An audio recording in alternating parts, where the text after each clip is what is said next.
Hello friends, आप सभी का ऑनलाइन स्टडी सीरीज में स्वागत है। तो फ्रेंड्स, आज की इस वीडियो के माध्यम से हम लोग जीव विज्ञान के टॉप 100 क्वेश्चन के पार्ट 2 के बारे में डिस्कस करने वाले हैं। तो अभी तक आपने इसके पार्ट 1 को नहीं देखा है तो प्लीज़ मेरे चैनल पे जाके उसे देख सकते हैं, या उसका लिंक मैंने डिस्क्रिप्शन बॉक्स में दे रखा है, आप वहाँ से भी देख सकते हैं। तो फ्रेंड्स, मैं आप सबके एक जानकारी के लिए एक बात बता दूँ कि इसके पहले मैंने फिजिक्स और केमिस्ट्री के टॉप 100 क्वेश्चन का 4 वीडियो बना रखा है, जिनमें मैंने उसका लिंक डिस्क्रिप्शन बॉक्स में दे रखा है, आप वहां से आसानी से जाके देख सकते हैं। तो चलिए फ्रेंड्स, इस वीडियो को स्टार्ट करते हैं। और अभी तक आपने इस प्यारे से YouTube channel online study series को सब्सक्राइब नहीं किया है तो प्लीज़ इस चैनल को सब्सक्राइब कर लीजिए, साथ ही साथ बेल आइकन भी प्रेस कर लीजिए ताकि हमेशा आपको ऐसे ही अपडेट मिलते रहे।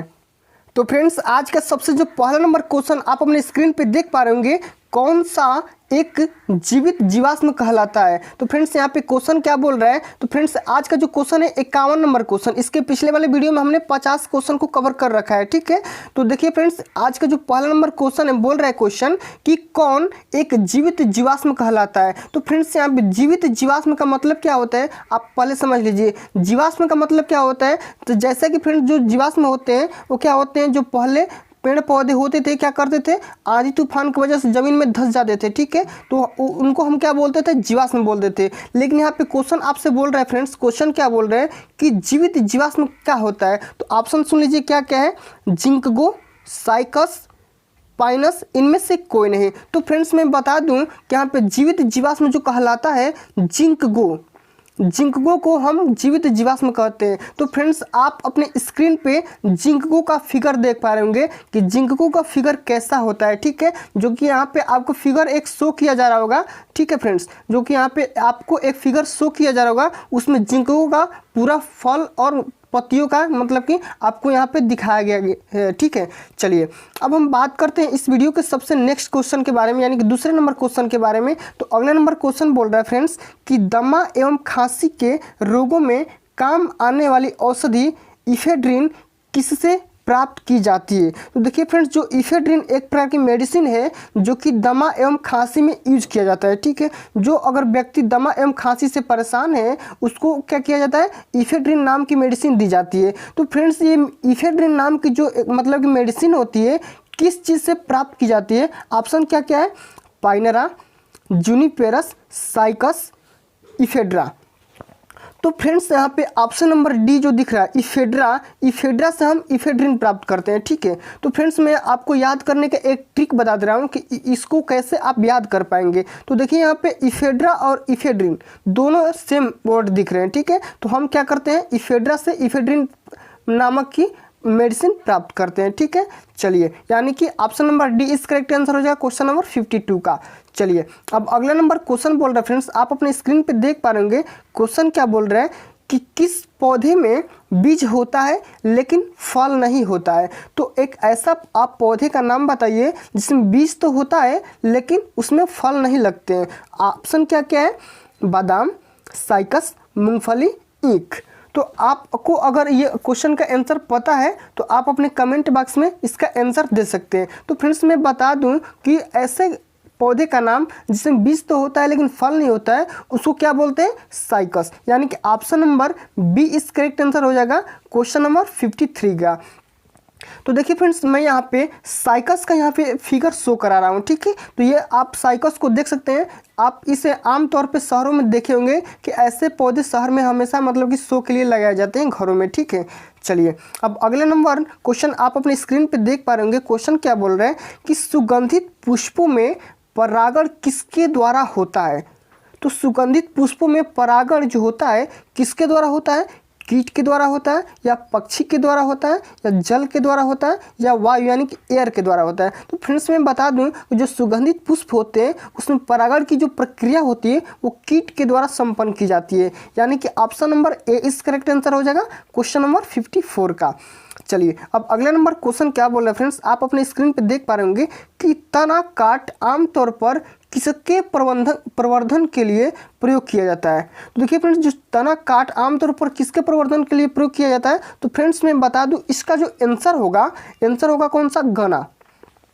यानी जो ईख होती है, ईख मतलब कि ईख के प्रवर्धन के लिए ये तना काट आमतौर पे यूज किया जाता है। ठीक है फ्रेंड्स, चलिए अब अगला नंबर क्वेश्चन बहुत ही मजेदार क्वेश्चन है। देख पा रहे हैं क्वेश्चन क्या बोल रहा है कि चावल का दाना क्या है। जो फ्रेंड्स जो चावल का दाना आप अपने मतलब कि गांव में या शहरों में खाते हैं, जो यूज करते हैं देखते हैं, तो उसका दाना क्या है? एक बीज है या एक बीजीय फल है या फल है या ये सभी है? तो फ्रेंड्स इसका आंसर आपको पता होगा तो आप ओबियसली कमेंट बॉक्स में इसका आंसर मुझे बता सकते हैं। तो फ्रेंड्स इसका आंसर होगा एक बीजीय फल। तो फ्रेंड्स जो चना का दाना होता है, चावल का जो दाना होता है वो क्या होता है? एक बीजीय फल होता है। ठीक है फ्रेंड्स, चलिए अब अगला नंबर क्वेश्चन बोल रहा है बहुत ही इंपॉर्टेंट क्वेश्चन, जो कि RRB, NTPC, group D, railway किसी भी कॉम्पिटिटिव एग्जाम के लिए बहुत ही इंपॉर्टेंट क्वेश्चन में लेकर आ चुका हूँ। ठीक है, तो अगर ये वीडियो आपको अच्छा लग रहा होगा, इंपॉर्टेंट लग रहा होगा, तो इस वीडियो को लाइक, कमेंट और शेयर जरूर कर दीजिएगा।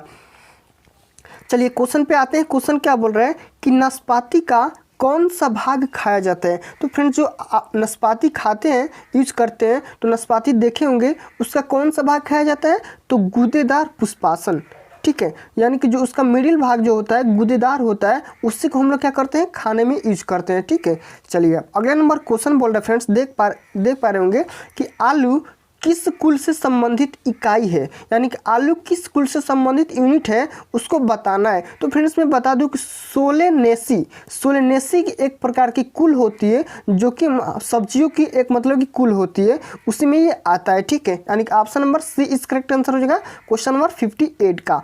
चलिए अब अगला नंबर क्वेश्चन बहुत ही इंपॉर्टेंट क्वेश्चन है कि कपास किस कुल से संबंधित है। उसमें आलू था, इसमें आगे कपास की, कपास किस कुल से संबंधित इकाई है, तो इसको आपको आंसर बताना है। तो फ्रेंड्स इस क्वेश्चन का आंसर कौन सा होगा? मालवेसी। तो मालवेसी एक प्रकार की कुल है जो कि कपास उसके अंतर्गत आता है। ठीक है, चलिए अब अगला नंबर क्वेश्चन बहुत ही इंपॉर्टेंट क्वेश्चन है कि आम का वानस्पतिक नाम बताना है।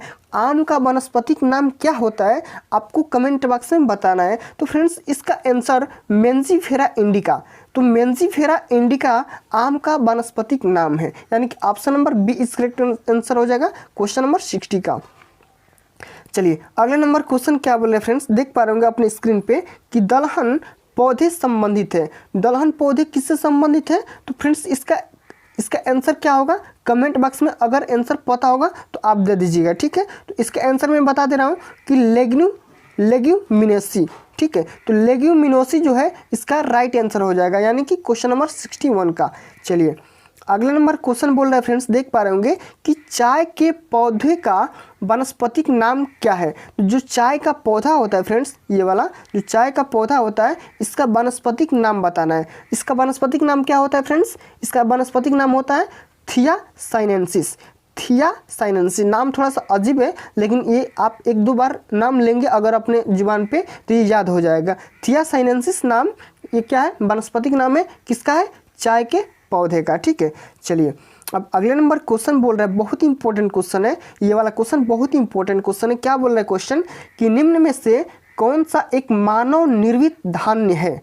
तो मानव निर्मित धान्य क्या होता है? तो बताना है कि ट्रिटिकेल। तो ट्रिटिकेल क्या होता है? तो ट्रिटिकेल को आप फिगर के द्वारा समझ सकते हैं। यहाँ पे आपको एक फिगर शो किया जा रहा है, जो कि क्या होता है? गेहूं की मतलब कि बीज को ट्रिटिकेल बोला जाता है। कि जो गेहूं की खेती की जाती है वहाँ पे वो जो बीज ऐसे मतलब बनते हैं, यहाँ पे फिगर आपको शो किया जा रहा होगा, उसको क्या बोलते हैं? मानव निर्मित धान्य बोला जाता है। ठीक है, चलिए अब अगला नंबर क्वेश्चन क्या बोल रहा है फ्रेंड्स कि दालें किसका एक अच्छा स्रोत होता है? तो दाल से हम क्या मतलब गेन करते हैं? तो फ्रेंड्स मैं बता दूं, जो दाल होती है उसमें क्या होती है? प्रोटीन होती है। तो अगर दाल हम खाते हैं तो हमारे शरीर को क्या मिलती है? प्रोटीन मिलती है, यानी कि ऑप्शन नंबर ए इस करेक्ट आंसर हो जाएगा। चलिए अब अगला नंबर क्वेश्चन बोल रहे हैं फ्रेंड्स, देख पा रहे होंगे कि पौधों में जल का परिवहन किसके द्वारा होता है? तो फ्लोएम, त्वचा, जाइलम, कोशिका, इनमें से आपको आंसर बताना है। अगर आंसर इसका पता है तो आप ओबियसली कमेंट बॉक्स में इसका आंसर दे सकते हैं। ठीक है,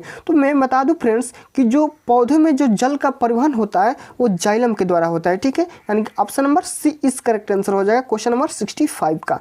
चलिए अब अगला नंबर क्वेश्चन बहुत इंपॉर्टेंट क्वेश्चन है कि पौधों की वृद्धि के लिए कितने आवश्यक तत्वों की ज़रूरत होती है? तो फ्रेंड्स मैं बता दूं, जो पौधों की वृद्धि का मतलब मान लीजिए मिट्टी लगा, ऑक्सीजन लगा, मतलब कि कार्बन लगा, ठीक है। ऐसे कुल मिला के कितने एलिमेंट होते हैं जो पौधों की विकास के लिए आवश्यकता होती है? तो फ्रेंड्स मैं बता दूं यहाँ पे 16 एलिमेंट मिलकर एक पौधे का निर्माण करते हैं, यानी कि ऑप्शन नंबर डी इस करेक्ट आंसर हो जाएगा। ये वाला क्वेश्चन बहुत इंपॉर्टेंट है, इसको आप इंपॉर्टेंट के नाम से डिनोट कर सकते हैं, ठीक है। चलिए अब अगला नंबर क्वेश्चन बोल रहा है फ्रेंड्स, देख पा रहे होंगे अपने स्क्रीन पे कि पत्तियों की हरिमहीनता किसकी कमी से होता है? तो पत्तियों की हरिमहीनता का मतलब जो पत्तियां मतलब रंगीन गंधहीन हो जाती है, मतलब कि रंगीन से थोड़ा सा उसका कलर चेंज हो जाता है, ठीक है। तो यहाँ पे मैग्नीशियम की वजह से उसमें वो क्या करती है, हरिमहीनता का मतलब कि अनुभव करती है, ठीक है। चलिए अब अगला नंबर क्वेश्चन आप अपने स्क्रीन पे देख पा रहे होंगे, बहुत इंपॉर्टेंट क्वेश्चन कि वंशागति के अध्ययन से संबंधित जीव विज्ञान की शाखा क्या है? तो फ्रेंड्स इसका मतलब क्या है कि ऐसी विज्ञान की ब्रांच, ऐसी साइंस की ब्रांच जिसके अंतर्गत हम वंशागति का स्टडी करते हैं, ठीक है। तो वंशागति का स्टडी किस में किया जाता है? तो अनुवांशिकी में किया जाता है, यानी कि अनुवांशिकी में हम क्या करते हैं कि वंशागति का स्टडी करते हैं। चलिए अब अगला नंबर क्वेश्चन देख पा रहे होंगे फ्रेंड्स, ये वाला क्वेश्चन बहुत इंपॉर्टेंट है, ठीक है। क्वेश्चन बोल रहा है कि जीन्स बने होते हैं, तो जीन्स किससे बने होते हैं? जो फ्रेंड्स जो जीन बने होते हैं किसके बने होते हैं? तो डीएनए से बने होते हैं। तो डीएनए यानी कि डीएनए से बने होते हैं। तो फ्रेंड्स आपको एग्जाम में डीएनए से तो ये वाला क्वेश्चन तो एक आएगा ही, लेकिन कभी कभी एग्जाम में डीएनए का फुल फॉर्म पूछ लेता है, आरएनए का फुल फॉर्म पूछ लेता है, ठीक है। तो डीएनए का फुल फॉर्म क्या होता है फ्रेंड्स? तो आपको बताना है कि डाईऑक्सीराइबो न्यूक्लिक एसिड। स्पेलिंग क्या है इसका? कि डाई यानी कि DEO ऑक्सीराइबो न्यूक्लिक एसिड, ठीक है। तो ये इसका मतलब कि फुल फॉर्म है डीएनए का। लेकिन फ्रेंड्स मैंने बात किया था, जिक्र किया था आरएनए का, तो आरएनए का मतलब कि फुल फॉर्म क्या होता है? तो राइबो न्यूक्लिक एसिड मतलब कि राइबो न्यूक्लिक, यहाँ पे न्यूक्लिक एसिड, ठीक है। तो यहाँ पे आरएनए और डीएनए दोनों क्लियर हो गए, ठीक है। इससे आपको 3 क्वेश्चन प्राप्त होगा, ठीक है। चलिए अब हम बात करते हैं नेक्स्ट क्वेश्चन के बारे में। तो अगला नंबर क्वेश्चन बहुत इंपॉर्टेंट क्वेश्चन है कि सेल का नाम किस जीव वैज्ञानिक ने दिया था? जो फ्रेंड्स आप सेल की स्टडी करते हैं मतलब जीव विज्ञान के अंतर्गत, तो सेल का मतलब जो नामकरण किसने किया था, यानी कि सेल का नाम यानी कि सेल का स्टडी मतलब कि सेल जो है इसका खोज किसने किया था? तो फ्रेंड्स मैं बता दूं जो सेल का मतलब खोज किए थे वो किसने किए थे? रॉबर्ट हुक ने, यानी कि रॉबर्ट हुक नाम के एक जीव वैज्ञानिक थे जो कि इसका यूज मतलब कि खोज किए थे, ठीक है।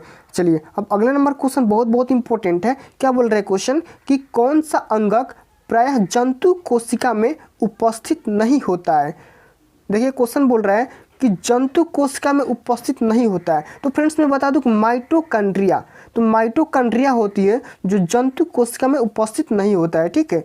चलिए अब अगले नंबर क्वेश्चन के बारे में हम बात करते हैं। अगला नंबर क्वेश्चन क्या बोल रहा है कि निम्नलिखित में से कौन सा कोशिकांग डीएनए रखता है? तो फ्रेंड्स मैं बता दूं जो माइटोकॉन्ड्रिया होती है ये क्या करती है? डीएनए रखता है, ठीक है। चलिए अब अगला नंबर क्वेश्चन बहुत इंपॉर्टेंट क्वेश्चन है कि कोशिका व आणविक जीव विज्ञान केंद्र कहाँ है?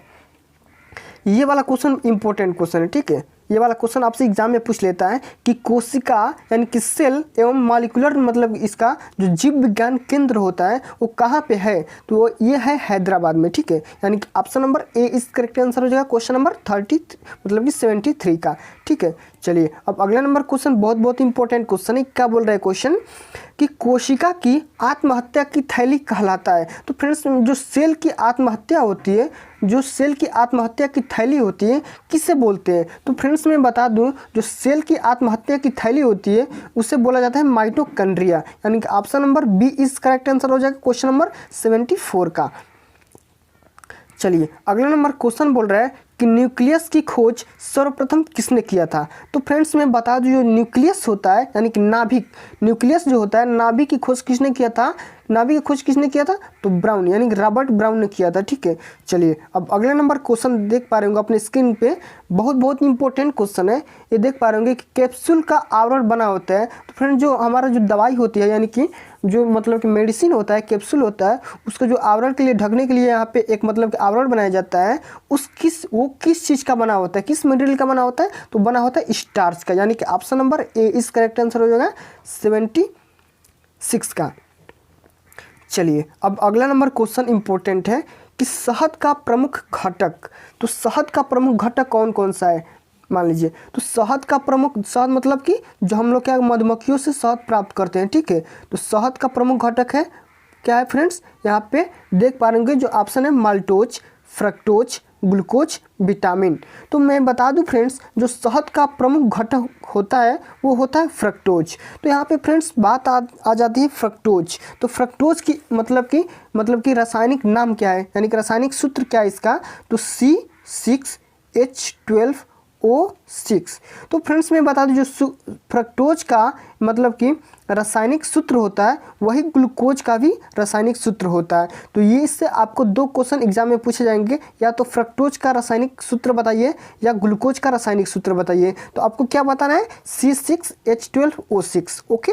अब यहाँ पे फ्रेंड्स एक और क्वेश्चन यहाँ पे ऑप्शन में देख रहे होंगे कि माल्टोज क्या होता है। तो इसका रासायनिक नाम भी कभी कभी रासायनिक सूत्र पूछ लेता है।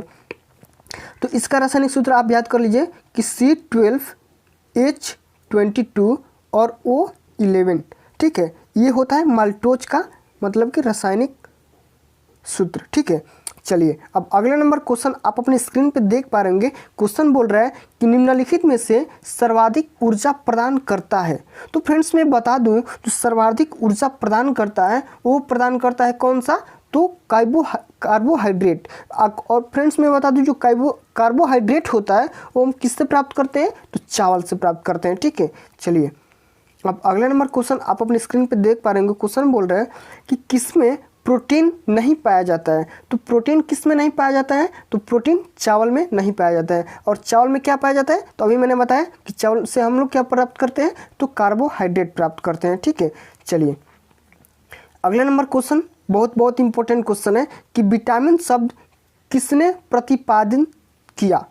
तो फ्रेंड्स मैं बता दूं जो विटामिन शब्द का प्रतिपादन किसने किया था, तो फंक ने किया था। तो फंक एक प्रकार के वैज्ञानिक है जो कि क्या किए थे, विटामिन नाम का नामकरण किए थे, यानी कि खोज किए थे, ठीक है। चलिए अगला नंबर क्वेश्चन बहुत इंपॉर्टेंट क्वेश्चन है कि निम्नलिखित में से किसमें ऊर्जा प्राप्त नहीं होता है। तो फ्रेंड्स मैं बता दूं जो ऊर्जा प्राप्त नहीं होता है वो किस में नहीं होता है, तो विटामिन से ऊर्जा प्राप्त नहीं होता है, ठीक है। चलिए अगला क्वेश्चन बहुत इंपॉर्टेंट क्वेश्चन है, देख पा रहे होंगे कि विटामिन सी का रासायनिक नाम क्या है। तो फ्रेंड्स मैं बता दूं जो विटामिन सी का रासायनिक नाम होता है वो कौन सा नाम होता है, एस्कॉर्बिक अम्ल। तो एस्कॉर्बिक अम्ल विटामिन सी का रासायनिक नाम है, ठीक है। फ्रेंड्स मैं बता दूं जो एस्कॉर्बिक अम्ल होता है, यानी कि एस्कॉर्बिक अम्ल हम कहाँ से लेते हैं, तो नींबू से ले सकते हैं, संतरा से ले सकते हैं, अमरूद से ले सकते हैं, या मौसमी से ले सकते हैं। और फ्रेंड्स मैं बता दूं जो इसका कमी हो जाता है, अगर बॉडी में इस सभी चीज़ों का कमी हो जाता है, इसके कमी से, विटामिन सी की कमी से कौन सा रोग होता है, स्कर्वी रोग होता है, ठीक है। स्कर्वी रोग होता है, ठीक है। स्कर्वी नाम का एक रोग हो जाता है जो कि विटामिन सी की कमी से होता है। और फ्रेंड्स मैं बता दूं इसकी कमी से कौन सा मतलब क्या आपके बॉडी में मतलब कमियाँ होने लगेंगी, आपको थकान महसूस होने लगेगा, ठीक है। और आपके मांसपेशियों में कमजोरी हो जाएगी, मांसपेशियों में दर्द का आप मतलब एहसास करने लगेंगे, ठीक है। चलिए इस क्वेश्चन से आपको इतनी जानकारी प्राप्त होती है। अब हम बढ़ते हैं नेक्स्ट क्वेश्चन के साथ। तो अगला नंबर क्वेश्चन आप अपने स्क्रीन पर देख पा रहे होंगे कि मानव शरीर में औसतन ऑक्सीजन का तत्व कितना प्रतिशत होता है। तो ऑक्सीजन का मतलब कि परसेंटेज 50%, ठीक है। चलिए यानी कि हम अपने बॉडी में ऑक्सीजन का 50% अनुभव करते हैं, यानी कि हमारे बॉडी में 50% क्या है, ऑक्सीजन की मात्रा है। अब हम बढ़ते हैं नेक्स्ट क्वेश्चन के साथ। तो अगला नंबर क्वेश्चन आप अपने स्क्रीन पे देख पा रहे होंगे फ्रेंड्स, क्या बोल रहा है क्वेश्चन कि मछलियों के यकृत के तेल में किसकी प्रचुरता होती है। तो फ्रेंड्स मैं बता दूं जो मछलियों से तेल निकाला जाता है उसके यकृत से, तो उसमें किसकी प्रचुरता होती है, यानी कि विटामिन ए की होती है, या विटामिन ई की होती है, या विटामिन सी की होती है, या विटामिन डी की होती है। तो फ्रेंड्स मैं बता दूं जो मछलियों के यकृत से तेल निकाला जाता है उसमें विटामिन डी की प्रचुरता होती है, ठीक है। चलिए अब अगला नंबर क्वेश्चन आप अपने स्क्रीन पर देख पा रहे होंगे। क्वेश्चन बोल रहा है फ्रेंड्स कि निम्नलिखित में से किस तत्व का संबंध दांतों की विकृति के साथ है। तो दांतों की विकृति के साथ मतलब कि कौन सा एलिमेंट है जो कि क्या करता है, कौन सा एलिमेंट है जो कि दांतों की विकृति के साथ है। तो फ्रेंड्स मैं बता दूं कि फ्लोरीन, यानी कि option number C is correct answer हो जाएगा क्वेश्चन नंबर 85 का। चलिए अगला नंबर क्वेश्चन आप अपने स्क्रीन पे देख पा रहे होंगे कि हृदय की धड़कन जो नियंत्रित करने के लिए निम्न में से कौन सा खनिज आवश्यक है। तो फ्रेंड्स मैं बता दूं, हृदय की धड़कन को नियंत्रित यानी कि कंट्रोल करने के लिए यहाँ पे हम यूज करते हैं किसका, तो हम यूज करते हैं पोटेशियम का, यानी कि पोटेशियम का हम यूज करते हैं। ठीक है, चलिए अब अगला नंबर क्वेश्चन क्या है, क्वेश्चन कि पालक की पत्तों में किसकी मात्रा सबसे अधिक होती है। तो जो फ्रेंड्स हम पालक के पत्ते यानी कि पालक जो हम मतलब कि खाते हैं, मतलब कि साग खाते हैं, उसमें क्या होता है, आयरन। ठीक है, उसमें आयरन की मात्रा सबसे ज़्यादा होती है। ठीक है, चलिए अब अगले नंबर क्वेश्चन बोल रहा है फ्रेंड्स कि EEG से जिस अंग की कार्य प्रणाली प्रकट होती है वह है। तो फ्रेंड्स यहाँ पे आप एक टर्म देख पा रहे होंगे EEG। तो सबसे पहले आपको इस वाले टर्म को समझना पड़ेगा कि EEG का मतलब क्या होता है। तो EEG का फुल फॉर्म क्या होता है फ्रेंड्स, समझ लीजिए कि इलेक्ट्रोइंसेफेलोग्राम। समझ लीजिए यहाँ पे आप यहाँ पे फुल फॉर्म इसका समझ लीजिए, इलेक्ट्रोइंसेफेलोग्राम। ठीक है, ग्राम। तो ये इसका EEG का फुल फॉर्म हो गया, इलेक्ट्रोइंसेफेलोग्राम। तो फ्रेंड्स इसका यूज कहाँ किया जाता है, तो इसका यूज हम करते हैं मस्तिष्क में। तो फ्रेंड्स ये एक प्रकार का एक टेस्ट होता है जो कि मस्तिष्क को यानी कि माइंड को यानी कि ब्रेन को चेकअप करने के लिए किया जाता है। ठीक है, ब्रेन का टेस्ट करने के लिए EEG का यहाँ पे हम यूज करते हैं। ठीक है, तो यहाँ पे ऑप्शन नंबर ए इस करेक्ट आंसर हो जाएगा क्वेश्चन नंबर 88 का।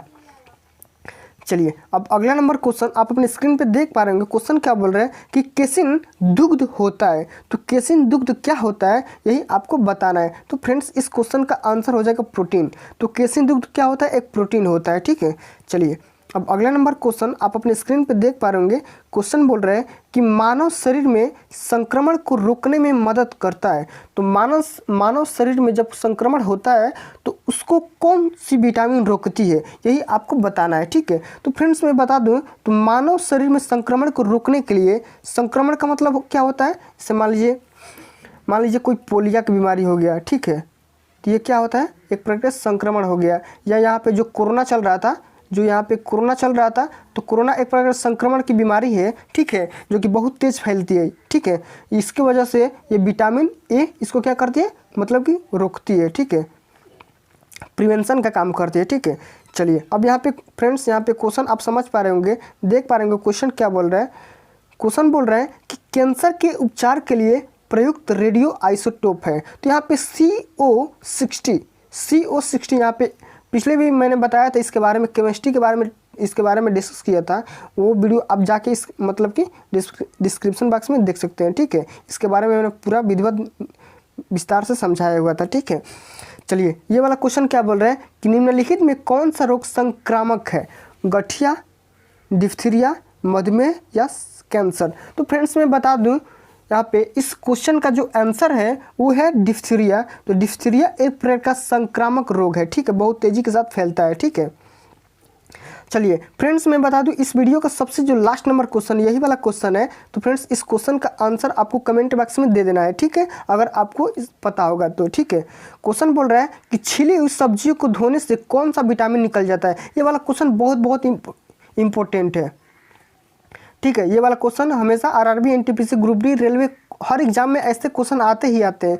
तो फ्रेंड्स जो छिली हुई सब्जियां होती है उसको धो देने से कौन सा विटामिन निकल जाता है, तो इसका आंसर हो जाएगा विटामिन C, यानी कि ऑप्शन नंबर C इस करेक्ट आंसर हो जाएगा क्वेश्चन नंबर मतलब लास्ट का 93 का। तो फ्रेंड्स आज के लिए बस इतना ही, मिलते हैं नेक्स्ट वीडियो में। अगर ये वीडियो आपको अच्छा लगा होगा, हेल्पफुल लगा होगा, तो प्लीज़ इस वीडियो पर लाइक, कमेंट और शेयर करना ना भूलिएगा। ठीक है, अगर फ्रेंड्स अभी अभी तक आपने इस चैनल को सब्सक्राइब नहीं किया है तो प्लीज़ मेरे चैनल को सब्सक्राइब कर लीजिए, साथ ही साथ बेल आइकन भी प्रेस कर लीजिए ताकि आगे आने वाली इंपॉर्टेंट वीडियो का नोटिफिकेशन हमेशा आपको मिलता रहे। Thanks for watching this video. जय हिंद, जय भारत।